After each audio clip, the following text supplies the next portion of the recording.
The Raiders fired Josh McDaniel. They cleaned out the front office, right? And we're smoking cigars and we're all feeling good. Where the are they right now?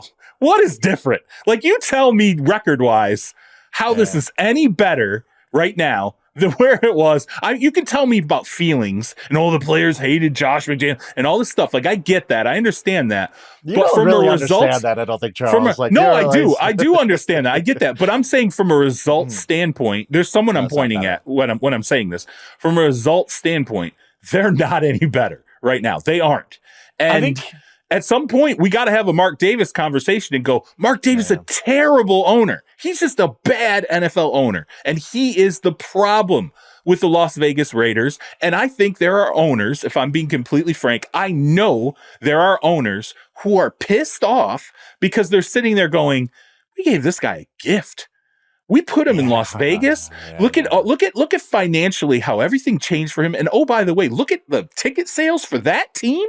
For that team and that franchise, how much those tickets cost. And, you know, like, are you kidding me? And this is what he has put out? This is all the chaos that's going on in Las Vegas? I know for a fact, not talking to owners, okay, I don't have owners in my Rolodex, but I have team presidents in my Rolodex, and they will tell you there's some going on about how bad the Raiders have been on the heels of what multiple owners feel like was an immense gift to Mark Davis getting him into Las Vegas. That just has some sure fits up. Like, no, I agree with everything you said. I think if at this point, one thing that has really hit me about Tom Telesco, whether I like the hire or not, I don't know. But Tom Telesco, from the day he got there, has made it very clear he's worried about long-term, not short-term, right? And so he's looking at a roster rebuild. I just think that that's tough for everybody. Like, it's tough to hear rebuild yet again, but I think the problem is this team never admits it's in rebuild mode, right? So you wasted Devontae, you wasted Josh Jacobs, you wasted so many players, and you're wasting Max. And like, at some point, you just look around the room, you say, okay, they've got just enough talent that they're going to win some games they shouldn't, but they don't have enough talent to compete. If we're talking about guys, by the way, because you brought them up, we're talking about guys at the trade deadline. This offseason is going to be a Maxx Crosby offseason, 1,000%. They are absolutely going to get peppered with, is Crosby available? Is Crosby available? Is and the Crosby answer should available? Be heck no. Of course, and it's going to be no because Mark Davis loves him, absolutely. But I think the question is going to be, and I think this is what teams want to know, and they're going to put the feelers out. They're going to go, is Max happy? Someone asked Max, are you happy? Because are you going to keep burning your prime here? Because if you're not, we can do a Khalil Mack deal. We can do multiple firsts. We can figure it out. We can pony up the assets for you. Some of those post-game, you see him. We all see him with his shirt off, sitting at his stool. Some of those post-game interviews, you're like, oh, Max is not thrilled about this. And nor should he be. The whole is Max with the team. Why is it Max with the team? That whole thing, like I'm telling you right now, it's an offseason storyline that we are now introducing in the middle of this season. They are absolutely, Mark Davis says Maxx Crosby is not getting traded at the deadline. That's fine.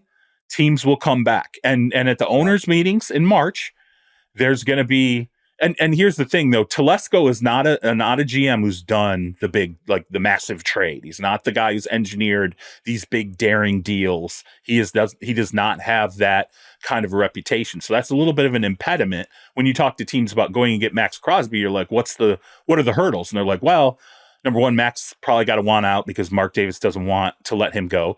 Number two, you're going to have to give up a lot of assets. Like, he is a top 3-4 defensive player.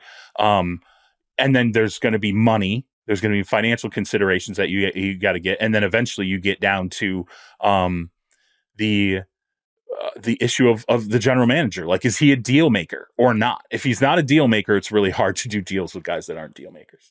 This is it. I'll wrap this quick, and I'll say this about every team that sucks. Take a look at your roster. A friend of mine said this to me years ago, and I've never forgotten it.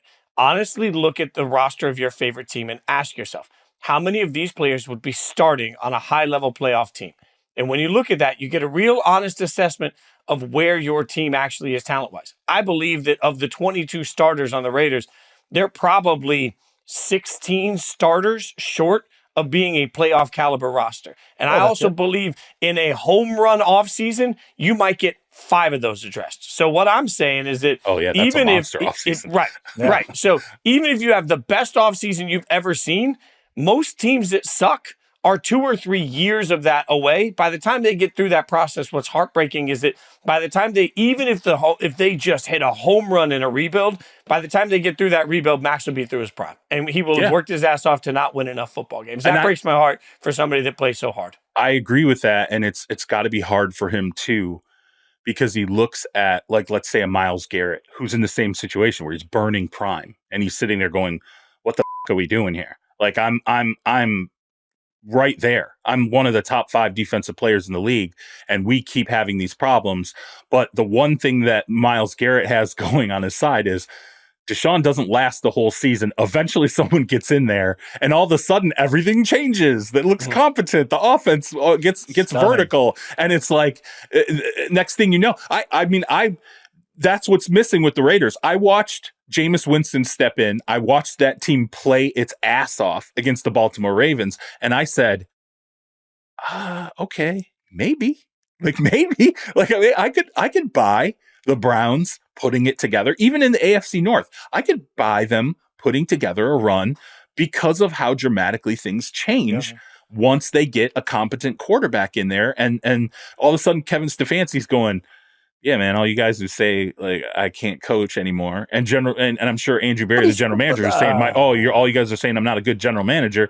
Now, again, I know what Frank's going to say. You should have put this guy in. That's your mistake. Absolutely. You're 1-6 for a reason. But I also think there's owner issues there too. So I think that's part of what plays. Yeah. But then, you know what? I got to say this, Charles. If that's an owner situation, and we all think it is, right? Absolutely. Jimmy Haslam needs to get in front of a microphone and say, I did this. No. Yes, he has to. Dude, he is taking money from the Cleveland Browns season ticket holders all year. He's not going to. He's not going to. That's what I'm saying. We know that. He's not going to do that. But it is cowardice for him to tell that group, if that's what happened, to tell that group, no, you need to play Deshaun Watson, and then not be accountable to the people paying thousands of dollars to him every week to be in that. Jimmy Haslam's sitting there going, yo, I just extended you guys last year, like last offseason. I extended both of you, Kevin Stefanski, Andrew Berry. I extended you. I don't know, did you like, you're getting paid. You're going to go ahead and take the bullets. It's terrible. That's part of what the job is, whatever. And like, I don't want to say that Kevin Stefanski and Andrew Berry are happy when you see a Deshaun Watson go down, but I think it would be insane to not think there are people inside that organization once Jameis steps in who are not excited about the ability to show, like this team, there's a reason why they traded Amari Cooper. He was having a horrible season. Oh, and I hit the octave there. Like I hit that's 7-year-old Charles. That's 7-year-old Charles right there. He was having a horrible season, right? But I've been asking that organization about Cedric Tillman for 2. I'm like, what's Cedric Tillman, like, when's this? No, they're like, he's going to be a guy. Like, just you got to give it time. Dude, he's going to be a guy. Like that. He's on our fantasy team, Charles. Hey, it's our coverage fantasy team. Yep. We did. We picked him up. That's right. Yes, we did, sir. We picked him up. We picked him up after the success. We didn't have that much confidence in him. But that was a guy where it was like, oh no, the Tennessee offense, coming out of college, like it takes some time, especially coming out of that offense. All these different things, and I'm like, okay, I don't know. Do I believe this? And then I look at the guy, I'm like, man, he's 6'3", like he's long. He's, he has he's kind good. Of a neat, he looks like Nico Collins when you kind of watch him sometimes. But I was like, I don't know if I buy what these guys are saying. Then they get Amari Cooper out of the way and they get Jameis Winston in. And next thing I know, I'm looking at Cedric Tillman. And I'm going, do they have a dude? Like, do they all of a sudden have a dude? Yeah. Even Elijah Moore came from the dead to be productive last week. I was like, Elijah Moore's still in the league. Wow, nice. Good for you.